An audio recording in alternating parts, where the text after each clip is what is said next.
नमस्कार, अपना उत्तर प्रदेश देख रहे हैं आप और मैं हूं आपके साथ ज्योति। डॉक्टर एनके शर्मा से खास बातचीत की हमारे ब्यूरो हेड सपना चारण ने। इस दौरान नोएडा से बीजेपी प्रत्याशी डॉक्टर महेश शर्मा को लेकर चर्चा की गई, जिस पर डॉक्टर एनके शर्मा ने अपनी बात रखी। क्या कुछ उन्होंने इस दौरान कहा है, सुनिए। हमारे साथ नोएडा की जाने माने डॉक्टर एनके शर्मा हैं। डॉक्टर साहब, हाँ, लोकसभा चुनाव चल रहा है। डॉक्टर महेश शर्मा यहाँ की जानी मानी प्रतिष्ठाजनक व्यक्ति हैं, सांसद रह चुके हैं, फिर से वो सांसद का चुनाव लड़ने जा रहे हैं। उन पर आप क्या सोचते हैं और आपका क्या कहना है? देखिए, आपके चैनल के माध्यम से, साधना चैनल का मैं बहुत बहुत धन्यवाद करता हूँ। पहले डॉक्टर साहब से मेरा व्यक्तिगत, मैं 2004 से उनसे जुड़ा हूँ और आदरणीय डॉक्टर महेश शर्मा जी ने पहला चुनाव 2009 में बीजेपी ने उनको टिकट दिया था लोकसभा के लिए। फिर 2012 में विधानसभा का चुनाव उन्होंने जीता यहाँ से और ये अब चौथी बार फिर लोकसभा का चुनाव है। तो कंटिन्यूस भारतीय जनता पार्टी ने 5वीं बार डॉक्टर साहब को टिकट दिया है। तो ये बहुत बड़ी बात है कि एक ही कैंडिडेट के ऊपर पार्टी इतना विश्वास करती है, इतना विश्वास बनाया हुआ लगातार जो है, तो ये एक बहुत बड़ी बात होती है। और जहां तक मेरी 2004 से लेकर के आज तक, क्योंकि डॉक्टर महेश शर्मा भी आईएमए के अध्यक्ष रहे और मैं भी यहाँ आईएमए का अध्यक्ष रहा हूँ, सेक्रेटरी रहा हूँ, कई और पदों पे रहा हूँ। तो डॉक्टर साहब एक कुशल चिकित्सक के साथ साथ बहुत अच्छे समाज सेवी भी हैं। समाज में उनका बहुत बड़ा योगदान भी है और हर गरीब, मजदूर, जो इस तरह के लोग हैं, बहुत से लोग एक्सीडेंटल केसेस आते हैं, बहुत सारे ऐसे केसेस आते हैं पेशेंट के, पुलिस लेके आती है, उनका ट्रीटमेंट भी करते हैं। कोई किसी का पैसा आ गया, किसी का पैसा नहीं भी आया, वो जितना फ्री सेवा वो लोग करते हैं, एक बड़ा ब्रांड, एक बड़ा हॉस्पिटल होने के नाते समाज को एक बहुत बड़ा योगदान डॉक्टर महेश शर्मा का गौतम बुद्ध नगर में है। मैं समझता हूँ आज के टाइम में यदि यहाँ देखा जाए तो उनके कंपेयरिंग में मुझे कोई और आदमी दिखाई नहीं देता।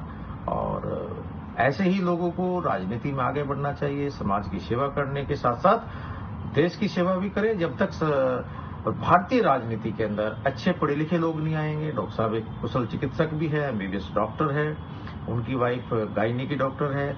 तो पढ़ा लिखा वर्ग जब तक राजनीति में नहीं आएगा, चाहे कानून के बनाने का हो, लोकसभा में बहुत सारे बिल आते हैं, उनको पास कराना, कौन सा ठीक है, कौन सा गलत है, तो इसका वो सब समझ आदमी को होनी चाहिए, जो कि पढ़े लिखे लोग आदमी के अंदर होती हैं।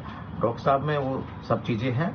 बहुत हम्बल है, बहुत ही मिलनसार है आदमी। कोई भी बड़े से बड़ा आदमी, उद्योगपति उनसे जाके मिल ले, एक रिक्शा चालक उनसे मिल ले, एक गरीब से गरीब आदमी उनसे किसी भी समय जाके मिल ले, सभी के साथ में वो एक समान व्यवहार रखते हैं, सभी के साथ में मिलते हैं, सभी का जितना भी उनसे बन पाता है उनकी हेल्प भी करते हैं, योगदान करते हैं। डॉक्टर साहब, आप एक इंटेलेक्चुअल हैं, आप जैसे व्यक्तियों की बहुत आपके विचारों की बहुत प्रतिष्ठा होती है और बहुत वैल्यू दी जाती है आपके विचारों की। कि समाज में जब चुनाव होता है उस समय पे खास तौर पर जो आम जनता होती है वो अपना एक निर्णय बनाती है आप लोगों की सोच को जान के, समझ के, कि हमें किसको वोट देना चाहिए। तो आपको क्या लगता है इन सालों में क्या कुछ ऐसी कमियां रह गई हैं या जिनको पूरा करना चाहिए? क्या आपकी तरफ से कुछ सजेशन है? देखिए, राजनीति में बहुत कुछ संभावनाएं रहती है और मैं समझता हूं कि आज देश जो है प्रगति के पथ पर है। आदरणीय प्रधानमंत्री जी का जो विजन है विकसित भारत बनाने के लिए, और आज हम जिस पायदान पर आकर के खड़े हो गए अर्थव्यवस्था में, वो हमारा 5वां स्थान आज बताया जा रहा है।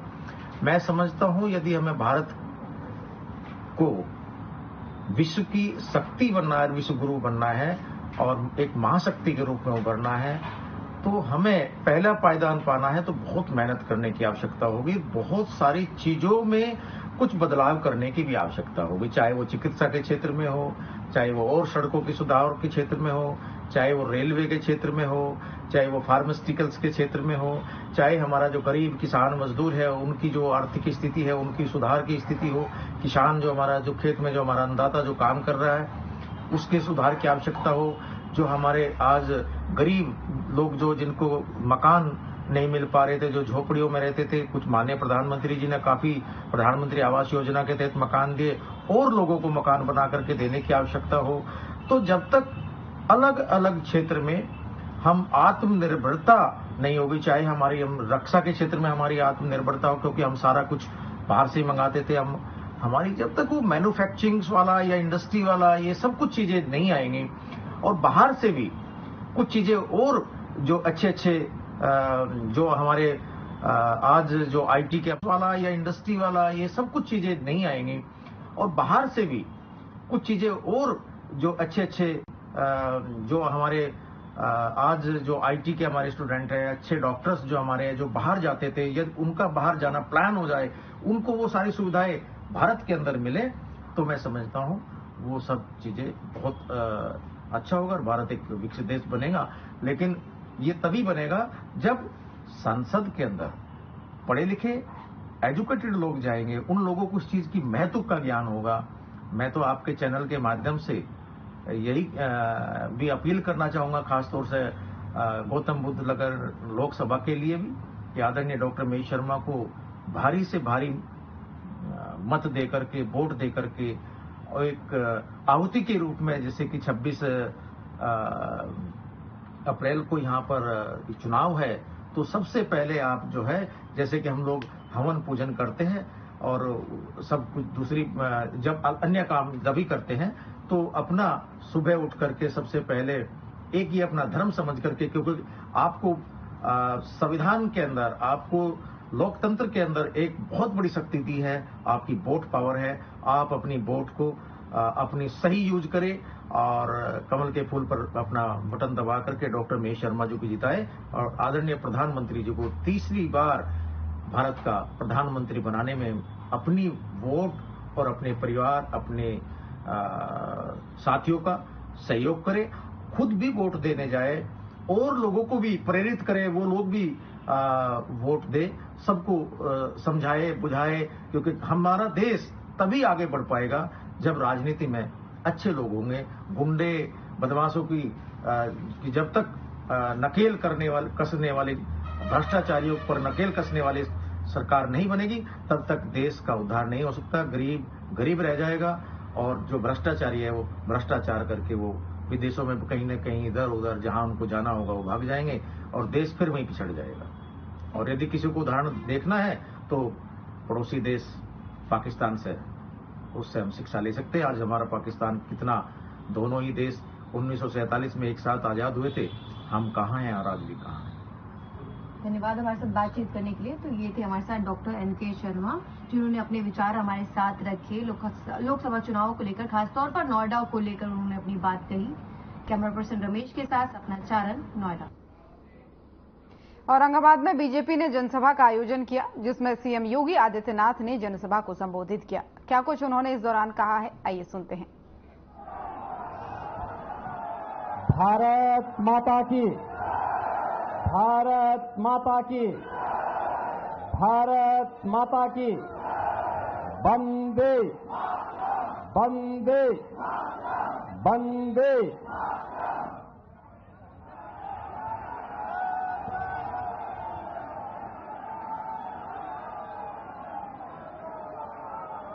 विश्व प्रसिद्ध सूर्य मंदिर ओमकेश्वरी माता और देवकुंड के पवित्र भूमि के हम नमन करी थी।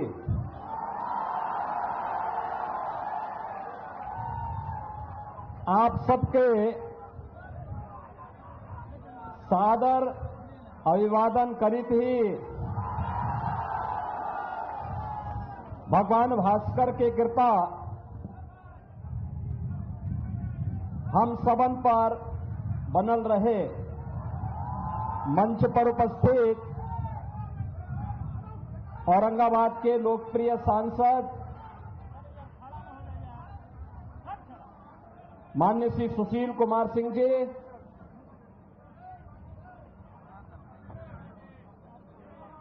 विधान परिषद के माननीय पार्षदगण श्री विनीत सिंह जी, दिलीप सिंह जी, भारतीय जनता पार्टी के वरिष्ठ नेता श्री प्रमोद चंद्रवंशी जी, पूर्व मंत्री श्री राज्यवर्धन सिंह जी, नगर परिषद औरंगाबाद श्री उदय गुप्ता जी, जिलाध्यक्ष भारतीय जनता पार्टी श्री मुकेश शर्मा जी, जिलाध्यक्ष लोजपा चंद्रभूषण सिंह जी, जिलाध्यक्ष आम श्री रणधीर कुमार सिंह जी, जदयू के नेता श्री पंकज पासवान जी और उत्तर प्रदेश की बस्ती की राजमाता श्रीमती आसिमा सिंह जी,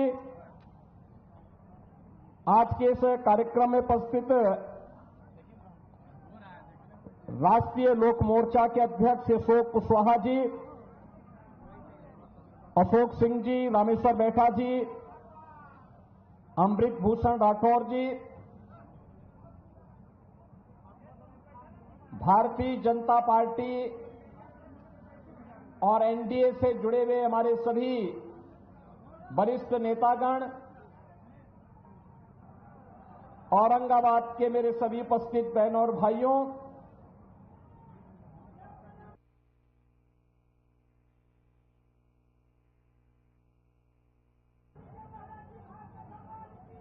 बिहार के चित्तौड़गढ़ के रूप में जाने जाने वाला हमारा औरंगाबाद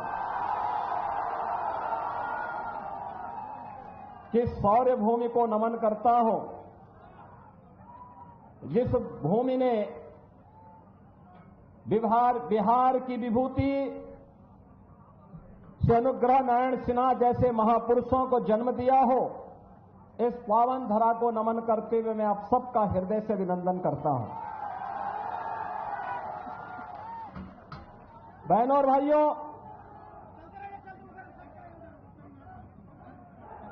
पांच 500 वर्षों का इंतजार समाप्त करके आज अयोध्या धाम में आप सबने प्रभु श्री राम लला को विराजमान होते हुए देखा है।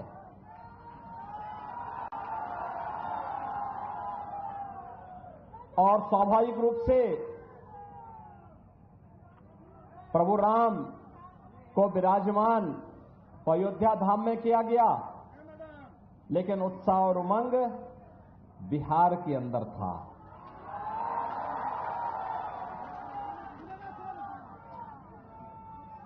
आप बिहार वासियों ने जो उपहार रामलला के 500 वर्षों के बाद विराजमान होने के उपरांत भेजे थे, इसके लिए पूरे बिहार वासियों का मैं हृदय से आभार व्यक्त करता हूं और अभिनंदन करता हूं। बहनों और भाइयों, आस्था का कैसे सम्मान होना चाहिए, यह अगर देखना है तो औरंगाबाद के लिए तो काशी भी नजदीक है। काशी विश्वनाथ धाम आप जाकर के देख लीजिए, अयोध्या धाम भी जाइए, और साथ साथ मां विंध्यवासिनी के दरबार में भी आप जाएंगे तो आप देख रहे होंगे वहां पर भी क्या कार्य हो रहा है। बहनों और भाइयों, ये नए भारत का नया उत्तर प्रदेश है, नया बिहार है, और इस नए उत्तर प्रदेश या बिहार के लिए मोदी की गारंटी इन सब के उत्थान की गारंटी है। कल ही भारतीय जनता पार्टी ने अपना संकल्प पत्र जारी किया है, और संकल्प पत्र में जो बातें कही हैं, विकसित भारत, विकसित भारत का मतलब विकसित बिहार भी है। और बहनों और भाइयों, आपने देखा होगा मोदी जी के नेतृत्व में 10 वर्ष में बदलते हुए भारत को आपने देखा है। एक नए भारत का दर्शन हो रहा है, दुनिया में भारत का सम्मान बढ़ा है, भारत की सीमाएं सुरक्षित हुई हैं, आतंकवाद और नक्सलवाद की समस्या का समाधान हुआ है, जम्मू कश्मीर के अंदर जहां धारा 370 लगा करके कांग्रेस ने भारत के शेष भारत के नागरिकों का कश्मीर जाने को प्रतिबंधित कर दिया था, जिसके लिए डॉक्टर श्यामा प्रसाद मुखर्जी को अपना बलिदान देना पड़ा था। और उस समय उन्होंने 1952 में नारा दिया था, एक देश में दो प्रधान, दो विधान, दो निशान नहीं चलेंगे, नहीं चलेंगे। और भारतीय जनसंघ हो या भारतीय जनता पार्टी, वो हमेशा एक नारा लगाती थी, जहां हुए बलिदान मुखर्जी वह कश्मीर हमारा है। लेकिन बहनों और भाइयों, उस सपने को भी साकार किया है प्रधानमंत्री मोदी जी ने। आज कश्मीर में आतंकवाद की जड़ धारा 370 समाप्त करके कश्मीर को भारत की मुख्य धारा के साथ जोड़ा गया। देश के अंदर नक्सलवाद की समस्या का काफी हद तक समाधान हो चुका है। जो कुछ बचे खुचे होंगे ना, अगले 5 वर्ष के अंदर उनका भी स्वाहा होगा। बहनों और भाइयों, देश के अंदर इंफ्रास्ट्रक्चर कैसे होना चाहिए, 4 लेन और 6 लेन के highway, railway, IIT, IIM, AIIMS, 1 district 1 medical college, world class universities और हर घर नल की योजना। कोई सोचता था हर घर में पानी पहुंच पाएगा, लेकिन बहनों और भाइयों, वह साकार हो रहा है। और गरीब कल्याणकारी योजनाओं की तो कोई सानी ही नहीं। बहनों और भाइयों, किस हद तक 80 करोड़ लोग 2020 से यानी गत 4 वर्ष से फ्री में राशन की सुविधा का लाभ प्राप्त कर रहे हैं। 60 करोड़ लोगों को 5 लाख रुपए की आयुष्मान भारत की सुविधा मिल रही है। 50 करोड़ लोगों के जनधन के अकाउंट खोल दिए, जिससे दिल्ली से कोई पैसा अगर सरकार भेजती है, पैसा सीधे आपके अकाउंट में जाए, बीच में कोई दलाल उस पर डकैती न डालने पाए। 12 करोड़ अन्नदाता किसानों को प्रधानमंत्री किसान सम्मान निधि का लाभ। 12 करोड़ घरों में शौचालय। 10 करोड़ गरीबों को उज्ज्वला योजना का फ्री में सिलेंडर और 4 करोड़ लोगों को सिर ढकने के लिए एक पक्का मकान प्रधानमंत्री आवास योजना में। बहनों और भाइयों, हम लालू जी से कहेंगे कि आप संख्या बढ़ाइए, यहां मकान तो फ्री में मोदी जी दे ही रहे हैं।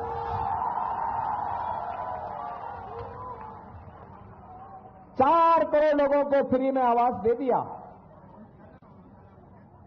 बहनों और भाइयों, और मोदी जी ने कल के संकल्प पत्र में एक बात और कही कि 3 करोड़ और आवास अगले 5 वर्ष के अंदर गरीबों को देंगे। इसका सर्वाधिक लाभ तो यूपी और बिहार को ही लेना है। बहनों और भाइयों, 2.5 करोड़ घरों में बिजली का उजियारा कर दिया, घर घर बिजली पहुंचा दी, फ्री में कनेक्शन गरीबों को मिल रहे हैं। मुझे याद है कोरोना कालखंड के दौरान जब बिहार के लोग अन्य राज्यों में कार्य करते हुए निकल रहे थे, तो हम लोगों ने कहा कि भाई देखो, भेदभाव मत करना बिहार के लोगों से, क्योंकि माता सीता के मायके से जुड़े हुए लोग हैं और इसलिए उनके साथ भेदभाव मत करना। जो सुविधा उत्तर प्रदेश वासियों को मिले, वही सुविधा हमारे बिहार के बहनों और भाइयों को उपलब्ध करवाना। उनके रहने की व्यवस्था, उनके राशन की व्यवस्था, उनके क्वारंटीन की व्यवस्था, उनके उपचार की व्यवस्था। और आपने देखा होगा उत्तर प्रदेश में भी जो सुविधा मिली थी, उस समय लोगों ने सराहा था कि वाह, हमें अब लगता है कि ये यूपी और बिहार का मेल किस रूप में है। बहनों और भाइयों, भारतीय जनता पार्टी जो कहती है वो करके दिखाती है, और यही मोदी की गारंटी है। देश को सुरक्षा देना हो या सुशासन का मॉडल देना हो, नौजवानों की आजीविका का मुद्दा हो या गरीब के उत्थान का, किसान की खुशहाली का मामला हो, या फिर नौजवान की आजीविका का और आस्था का सम्मान कैसे होना चाहिए, ये भारतीय जनता पार्टी से बढ़ करके और कोई नहीं कर सकता। आप मुझे बताइए, क्या कांग्रेस के लोग अयोध्या में राम मंदिर का निर्माण करते? क्या ये लोग कर पाते? क्या गरीबों को ये लोग राशन दे पाते? क्या सारा तो यही खा जाते थे। आरजेडी के समय में बिहार के सामने पहचान का संकट खड़ा हो गया था ना, और वही गुंडा राज फिर से इन्होंने लागू करने का प्रयास किया। देखो, गुंडों का सबसे अच्छा इलाज यूपी में हो रहा, देख रहे हैं ना कैसा उपचार हो रहा है। वहां अगर बेटी और व्यापारी के साथ कोई छेड़छाड़ करता है, कोई परेशान करता है, उल्टा लटका दिया जाता है उसको, और नीचे से मिर्च का झोंका अलग से, और उसमें भी वे लोग गले में तख्ती लटका के चलते हैं कि साहब एक बार जान बकस दो, बस आगे से कोई गलती नहीं होगी। और माफियाओं की स्थिति क्या है? हमने एक तरफ श्रद्धालुओं के लिए अयोध्या में भगवान राम का भव्य मंदिर बनवाया, और बहनों और भाइयों, दूसरी तरफ बड़े बड़े माफिया और अपराधियों को राम नाम सत्य की यात्रा में भेजने का काम किया। यह कार्य केवल भाजपा कर सकती है बहनों और भाइयों, इसीलिए आज हम सब आए हैं आपके पास। बहनों और भाइयों, बोलचाल की भाषा में हम राम राम कहते हैं, मिलते हैं जय श्री राम बोलते हैं, लेकिन जो कानून नहीं मानता है, देश के खिलाफ साजिश रचता है, उसके लिए भी हम कहते हैं चलो तुम्हारा राम नाम सत्य भी होगा। और आज आप देख रहे होंगे, इसलिए उत्तर प्रदेश 25 करोड़ की आबादी का राज्य, 7 वर्ष में कोई दंगा नहीं हुआ, कोई कर्फ्यू नहीं लगा, कोई कर्फ्यू नहीं, कोई दंगा नहीं, कहीं कोई समस्या नहीं। और बहनों और भाइयों, आज वही आश्वासन देने के लिए आए हैं, यह काम केवल बीजेपी और एनडीए ही करेगा, और इसी के लिए मोदी जी तीसरा कार्यकाल मांगने के लिए आपके पास इस लोकसभा चुनाव में आए हैं, क्योंकि मोदी जी के तीसरे कार्यकाल का मतलब विकसित भारत की संकल्पना को आगे बढ़ाना। अब तक तो हम लोगों ने कांग्रेस, आरजेडी और इन दलों के दलदल में जो देश फंस करके बड़े बड़े गड्ढे इन्होंने बनाए थे ना, इसको पाटने में और इनके कचड़े को साफ करने में समय लगाया। अब स्पीड बढ़ा करके भारत को ग्लोबल लीडर के रूप में स्थापित करने का समय आ चुका है।